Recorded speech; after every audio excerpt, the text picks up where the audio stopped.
I got an offer to be the editor of a magazine called The American Prospect in Washington.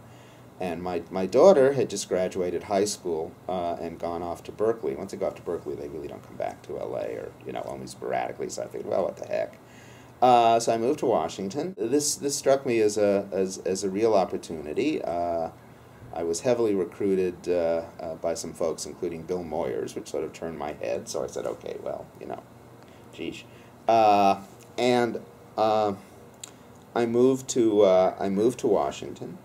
And I have alternated over the last decade there being the editor and being the editor at large. I much prefer the latter position, which I hold now, because I am no one's idea of a great manager, and as editor you have to be the manager. I really would just rather, report, write, kibitz, that sort of thing. And I've been there for a decade, and for the number of years initially, I also kept writing for the LA Weekly, though that stopped about 6 years ago, something like that. The Weekly has been through changes of ownership, which have not exactly been good over that period. And after I had been at the Prospect for about 2 years, the Washington Post, to my great surprise, more or less threw a column at me. I was not applying. I didn't know there was anything to apply for. There's a cute story about that. I was editing it at the time. We had just run a piece by Todd Gitlin, the sociologist and journalism professor up at Columbia, in which he was complaining, rightly, about the rightward drift of the Washington Post editorial pages, which is, my line is they move 3 degrees to the right every week. And it's not just the editorials. They had at that point, a crew of columnists. It was the home paper for George Will, for Charles Krauthammer, for Robert Novak, and then for a few liberals, my buddy E.J. Dionne, and Mary McGrory. And anyways, he wrote a piece saying, the Post has no muscular liberal voices, moving to the right, so on. So I'm sitting in my office one day at the Prospect, the phone rings. I pick it up, and a guy on the other end says, this is Fred Hyatt, who was the editorial editor of the Washington Post. This is Fred Hyatt. Some people say we're moving to the right. And I say, uh-huh.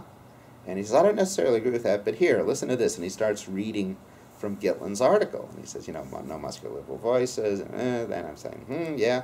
Do you know this man, or is he calling out of the blue? I had met him once for 5 seconds in a restaurant. That was it. So he's reading me this, and I'm saying, I read that. Yeah, actually, I edited that. And then he says, Mary McGrory, who was this great old liberal columnist, Mary McGrory's had a stroke, and I don't think she's coming back. Do you want to do some writing for us? And I said, yeah. So I wrote a column, and then he said, well, okay, write another one for next week, and we kept that on for like 6 months, and then they gave me a contract.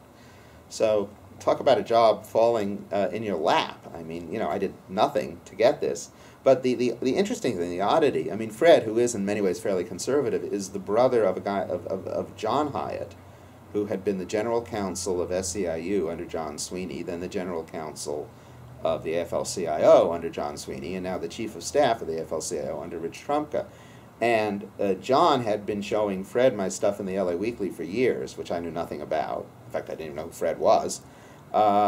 So he knew who I was, even if I didn't know who he was. So that was sort of winning the dumb luck sweepstakes, I think. So I've been writing a column for the Post since just about since the time the Iraqi War started. I think the other factor was he knew they needed an anti-war voice since they had taken a pro-war position. Which, the other anomaly here is that, in the Post is many things, including the paper for the Metro D.C. area, for Greater Washington, D.C., which is a very liberal area, and they know they're to the right of their readership. So I think that's another reason why I am there. Meanwhile, at the Prospect, I'm able to do a lot of what I did at the Weekly in terms of doing sort of long, in-depth articles about economic things or whatever they're a lot of fun for me. I mean, I like column writing, but what I really love is writing the 4,000 or 4,500 or 5,000 word piece about, is manufacturing going to come back to the U.S. How did our economy, get so screwed up in ways that the German economy has not been? Things like that. So that's kind of my sort of fondest kind of the article I particularly enjoy writing. Mm-hmm.